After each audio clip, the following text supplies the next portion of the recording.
Hey Karen, have you seen this? It's a website that's using the acronym PETA. The content goes against everything that People for the Ethical Treatment of Animals stands for.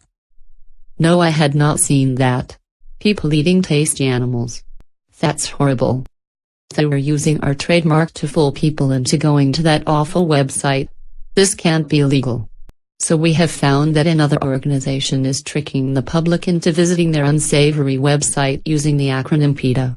Is there any legal action we can take to stop this?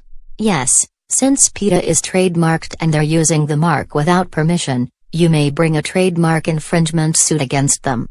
More specifically, you can file a trademark dilution suit.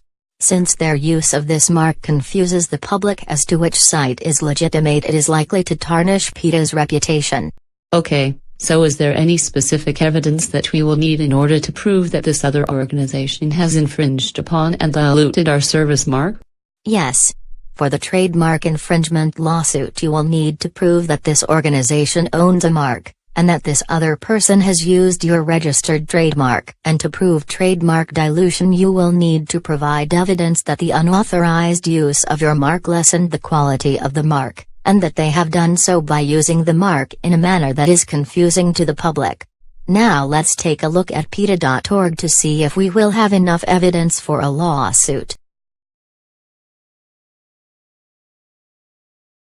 People eating tasty animals. Well, it's pretty clear that they have used the identical PETA mark to purposefully associate PETA.org with your organization. This website is the antithesis of PETA's purpose and our message to the world. They actually provide links to companies that sell products that are contradictory to PETA's efforts. So what do we do now?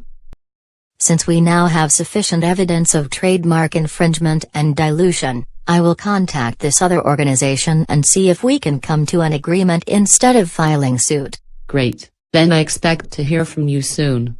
Thank you. Yes. I will contact you within a couple days. Have a nice day.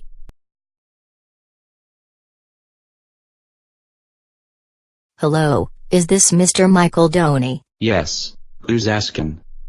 My name is Mrs. Kimberly Jones and I represent the organization PETA.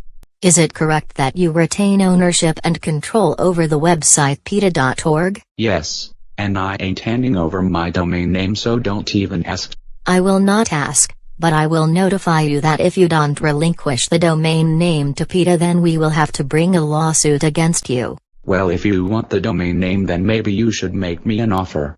That was my only offer, and unfortunately for you, you leave PETA no other option but to file a suit against you for trademark infringement and dilution. Haha, good luck. What kind of lawyer are you? You cannot sue someone for creating a parody. It's my First Amendment right.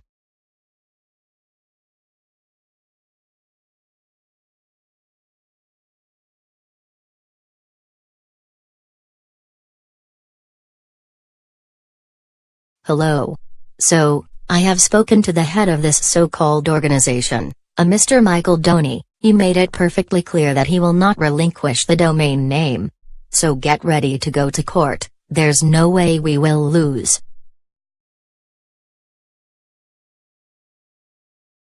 The court finds the defendant guilty of trademark dilution by blurring the famous PETA mark because the defendant used the mark to mentally associate PETA.org to the PETA mark. And such use caused actual economic harm to the PETA mark by lowering its selling power as an advertising agent for PETA's goods and services. The court also rejects your parody defense. The famous PETA name and the PETA.org website are not a parody because they were not displayed simultaneously.